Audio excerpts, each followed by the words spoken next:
रामकृष्ण हरी मंडळी सध्या वारकरी वारीच्या दिशेने पंढरपूरच्या दिशेने पंढरपूरला प्रवास करत आहेत. अगदी विठू माऊलीच्या गजरामध्ये, हरिनामाच्या गजरामध्ये, ज्ञानोबा तुकारामांच्या गजरामध्ये प्रत्येक वारकरी आपल्या आपल्या तंद्रीमध्ये किंवा आपल्याच दिंडीमध्ये, हरिनामाच्या दिंडीमध्ये पंढरपूरला प्रवास करत आहेत. परंतु या पंढरपूरला जाण्याचे कारण काय आहे? पंढरपूरला फक्त विठू माऊलीच्या दर्शनासाठी, रुक्मिणी मातेच्या दर्शनासाठी प्रत्येक वारकरी भक्त जातो. परंतु पंढरपूरमध्ये गेल्यावरती पती पत्नी असून सुद्धा त्यांना वेगळं दर्शन घ्यावं लागतं. त्यांचं वेगळं दर्शन घ्यावं लागतं. ते कोण? तर विठू माऊली आणि रुक्मिणी माता. विठू माऊली आणि रुक्मिणी माता यांचं पंढरपूरमध्ये जे मंदिर आहे ते मंदिर वेगळं आहे. थोड्याच अंतरावर आहे परंतु वेगळं आहे आणि त्याचं दर्शन सुद्धा भक्तांना किंवा वारकऱ्यांना वेगळंच घ्यावं लागतं. आता तुम्हाला प्रश्न पडला असेल, हे पती पत्नी असून सुद्धा त्यांचं मंदिर वेगळं का किंवा वेगळं दर्शन का घ्यावं लागतं? त्याची एक ऐतिहासिक कथा आहे, ती पाहणारच आहोत. त्याचबरोबर विठ्ठल पंढरपूरला का आले, त्या अगोदर रुक्मिणी पंढरपूरला का आली, याचा इतिहास जाणून घेणं हे तितकंच महत्वाचं आहे. म्हणून आपण रुक्मिणी पंढरपूरला का आली, विठ्ठल कोणत्या कारणासाठी पंढरपूरला आले आणि विठ्ठल जेव्हा पंढरपूरला आले त्याच्या अगोदर विठ्ठल कोणत्या अवतारात होते. पंढरपूरला आल्यावर ते विठ्ठल झाले, त्याच्या अगोदर त्यांचा एक मोठा अवतार होता. तो अवतार कोणता होता ते सुद्धा आपण पाहणार आहोत. परंतु पंढरपूरला आल्यावर त्यांनी अवतार आपला चेंज का केला हे सुद्धा आपण आजच्या या व्हिडिओ मधून पाहणार आहोत. त्यामुळे व्हिडिओ शेवटपर्यंत बघायचा आणि चॅनलवर पहिल्यांदा आला असेल तर चॅनलला सबस्क्राईब करायला विसरू नका. तर रामकृष्ण हरी मंडळी, मी पूनम आणि तुम्ही पाहताय माहिती मोलाची. तर पंढरपूरला जाणारा प्रत्येक वारकरी हा विठू माऊलीचं आणि रुक्मिणी मातेचं दर्शन घेताना वेगळं घेतो. आधी विठू माऊलींचं आणि नंतर रुक्मिणी मातेचं दर्शन घेतो. बऱ्याच जणांना प्रश्न पडला असेल असं का, त्याच्या मागे एक इतिहास आहे. आता पहिल्यांदा आपण पाहूयात रुक्मिणी माता पंढरपूरला का आल्या. तर रुक्मिणी माता आणि श्रीकृष्ण हे पती पत्नी आहेत आणि हे दोघं द्वारकेमध्ये राहत होते. रुक्मिणी माता आणि श्रीकृष्ण पती पत्नी असताना एक दिवशी ऋषी मुनी गप्पा मारण्यासाठी आले आणि गप्पा मारत असताना ते श्रीकृष्णाच्या अनेक कथा, अनेक त्यांचे गोपाळ, काही त्यांचे लीला सांगत असताना त्यांनी त्यामध्ये राधेचं नाव काढलं. जी राधा होती कृष्णाची प्रेमिका आणि तिचं नाव काढलं असता जी रुक्मिणी आहे, कृष्णाची पत्नी आहे, तिला प्रचंड राग आला. आणि कारण साहजिक आहे, आपले पती बरोबर दुसऱ्या एखाद्या लेडीचं किंवा महिलेचं नाव जोडणं हे साहजिक आहे की राग एखाद्या पत्नीला येणार. तसाच रुक्मिणीला राग आला, परंतु तिने प्रेमाने ते सहन केलं.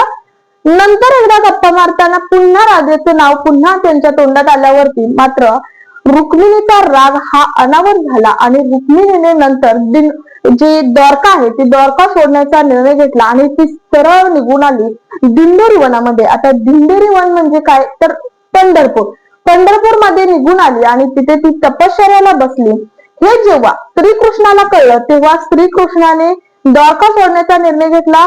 ताबडतोब त्यांनी द्वारका सोडली आपली गाई गोपाळासोबत आणि त्यांनी पंढरपूरच्या दिशेला म्हणजेच दिंडोरी वनाच्या दिशेला प्रवास करायला सुरुवात केली. आणि प्रवास करत करत ते पोहोचले गोपाळपूर येथे. गोपाळपूर मध्ये त्यांनी सर्व आपली गाई गुरे जे आणले आहेत ती तिथे सोडली. आजही तिथे गोपाळचं मंदिर आहे, तिथे ती सोडली आणि पुढे ते निघून गेले. पुढे निघून गेले असता त्यांनी रुक्मिणीला भेटायच्या अगोदर आपले एका परम आणि चांगल्या भक्ताला भेटले. त्या भक्ताचं नाव आहे पुंडलिक. आता पुंडलिकाला का भेटले याचा इतिहास आपण पुढे पाहणारच आहोत. परंतु रुक्मिणीच्या अगोदर पंढरपूरला रुक्मिणी का आली हे पाहणं गरजेचं आहे. तीच आता आपण कंटिन्यू करू आणि पुढे आपण जो पुंडलिक आहे तर पुंडलिकालाच विठ्ठल का भेटले ते पाहणार आहोत. बघा, तर पुंडलिकाजवळ आले आणि पुंडलिकांना भेटण्यासाठी त्यांनी पुंडलिकाला हाक मारली की पुंडलिका, की मी तुला भेटायला आलेलो आहे. असं त्यांनी हाक मारली असता पुंडलिकाने सांगितलं की मी आई वडिलांची सेवा करत आहे, त्यामुळे मी आता तुम्हाला भेटू शकत नाही. आपण माझ्या आई वडील झोपल्यानंतर आपण भेटू असं त्यांनी देवाला सुद्धा सांगितलं होतं. म्हणजे आई वडिलावरती त्यांचं इतकं प्रेम होतं. याच्या मागे सुद्धा एक कहाणी आहे, ती कहाणी पुढे पाहणार आहोत. त्यानंतर विठ्ठल हे रुक्मिणीला जेव्हा हे कळलं तेव्हा रुक्मिणी म्हणाले की तुम्ही मला भेटायला आला आहात आणि मला भेटायच्या अगोदर तुम्ही तुमच्या भक्ताला भेटला, यात सुद्धा प्रेम होतं. त्याने प्रेमापोटी ती असं म्हटली आणि म्हणूनच हाच इतिहास आहे. आणि तेव्हा ती जिथे तपश्चर्या करत होती तिथेच ती राहिली आणि जिथे विठ्ठल होते तिथेच विठ्ठल राहिले. आता विठ्ठलाला तिथे उभा राहायला कोणी सांगितलं तर पुंडलिकाने. ते कसं पुढे पाहणार आहोत. आणि म्हणूनच आज पंढरपुरात दोघांची मंदिर आहेत ते वेगवेगळे आहेत. त्यानंतर आता पाहूयात की हे झालं रुक्मिणी आणि जे विठ्ठल आहेत ते विठ्ठल पंढरपूरमध्ये का आले. ते आता विठ्ठलाला विठ्ठल नाव का पडलं, कुणी दिलं, यामागे इतिहास असा आहे की त्याला आपल्याला इतिहास पाहावा लागणार आहे पुंडलिकाचा. पुंडलिक हा व्यक्ती होता, पंढरपूरमध्ये राहत होता. आता पंढरपूरमध्ये राहत असताना तो आई वडिलांचा प्रचंड हित करायचा, म्हणजे आई वडिलांचा प्रचंड तिरस्कार करायचा. म्हणजे तो स्वार्थी होता. आणि त्याची बायको, आता मुलगा तसा म्हटल्यावर मग सून ही तशीच होणार, ती सुद्धा त्यांचा तिरस्कार करायची. एकदा बायकोच्या प्रेमापोटी किंवा बायकोच्या सांगण्यास्तव त्याने काशीला जाण्याचं ठरवलं. आणि काशीला जात असताना तो रात्र झाल्यावरती एका मठामध्ये थांबला, जिथे ऋषी मुनी राहत होते, संत राहत होते. त्या मठामध्ये थांबला असता, त्या मठामध्ये थांबल्यावर रात्र झाली होती. त्यांचं तपश्चर्या, भजन, कीर्तन असं चालू होतं त्या मठामध्ये.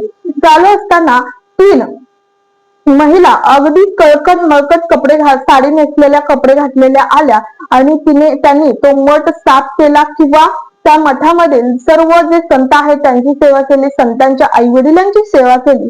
आणि जाताना ते पूर्ण स्वच्छ होऊन गेल्या. म्हणजे आधी कळकट मळकट पूर्ण चिखलाने भरल्या होत्या, त्या स्वच्छ होऊन चालल्या होत्या.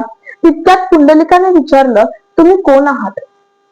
तेव्हा त्यांनी सांगितलं, आम्ही गंगा, यमुना आणि सह्याद्री आहोत. आता गंगा, यमुना तुम्हाला माहित आहे, ही नद्यांची नावे आहेत. त्यांनी सांगितलं, तुम्ही आमच्याकडे येता आणि तुम्ही आमच्या मध्ये घाण टाकता, कचरा टाकता, तरीही आम्ही काहीच रिप्लाय देत नाही. परंतु त्यावेळी त्यांनी सांगितलं की आम्ही तरीही या संतजनाकडे येतो, यांच्या आई वडिलांची सेवा करतो, यांची सेवा करतो आणि आम्ही इथून तृप्त होऊन जातो, असं त्यांनी सांगितलं. आणि त्यावेळी त्यांनी सांगितल्यानंतर तेव्हा जे त्यांचे शब्द होते ते शब्द हे पुंडलिकामध्ये बाणासारखे घुसले आणि तेव्हापासून पुंडलिकामध्ये सुधारणा झाली. तो तिथूनच मागे गेला आणि त्याने ठरवले आपल्या आई वडिलांची सेवा कर. तो इतके अफाट सेवा करायला लागला की त्याने बाकी सर्व सोडला आणि फक्त आई वडिलांची सेवा करू लागला. आणि आई वडिलांच्या याच सेवेवरती प्रभावी होऊन विठ्ठल हे पंढरपूरला आले.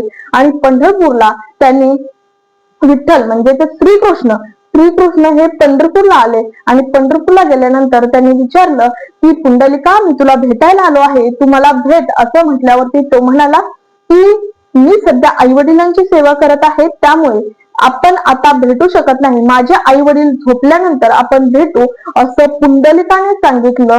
आणि आता आपल्यासारखा असता तर देव आलाय म्हटल्यावरती लगेच उठून भेटायला गेला असता, परंतु असं नाही, अगोदर देव हेच आई वडील आहेत असं म्हणून त्यांनी पहिल्यांदा माझ्या आई वडील झोपू द्या, मग मी तुम्हाला भेटेन असं सांगितलं. आणि त्याने थोड्याच वेळाने आपल्या जवळची असलेली वीट ही श्रीकृष्णाच्या बाजूने फेकून दिली आणि सांगितलं, देवा याच्यावरती उभे राहा म्हटल्यावरती श्रीकृष्ण सुद्धा त्याच्यावरती उभे राहिले. आणि त्यांनी त्यावेळी पुंडलिक आई वडील झोपल्यानंतर बाहेर आला आणि सांगितलं, त्यांनी युगे 28 उभा, तुम्ही यावरती युगे 28 उभा राहून तुम्ही प्रत्येक भक्तांना दर्शन द्या असं सांगितलं. आणि तेव्हापासून विठ्ठल हे त्या विठेवर उभा राहिले, म्हणजे श्रीकृष्ण विठेवर उभा राहिला म्हणून त्याला नाव पडलं विठ्ठल. म्हणजे ते विठ्ठलांचा अगोदरचा अवतार कोणता होता, तर श्रीकृष्णाचा अवतार, आणि विठेवर उभा राहिल्यामुळे ते विठ्ठल असं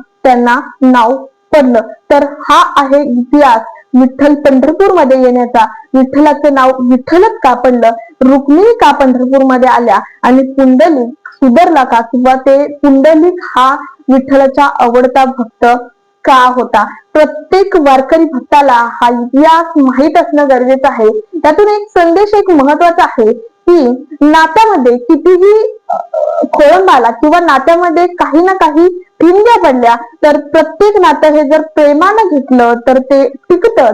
तसंच विठ्ठल रुक्मिणीचं नातं जरी मंदिरे वेगळी असली तरी आजपर्यंत भक्तांच्या डोळ्यामध्ये ते एकत्रच आहेत असं भक्तांकडून दर्शन घेतलं जातं. असंच नातं प्रत्येकाचं असावं, काही ना काही ठिणगी पडत असते. आता पुंडलिकाला अगोदर तो काय करतोय, तो फक्त त्याचा स्वभाव स्वार्थी होता.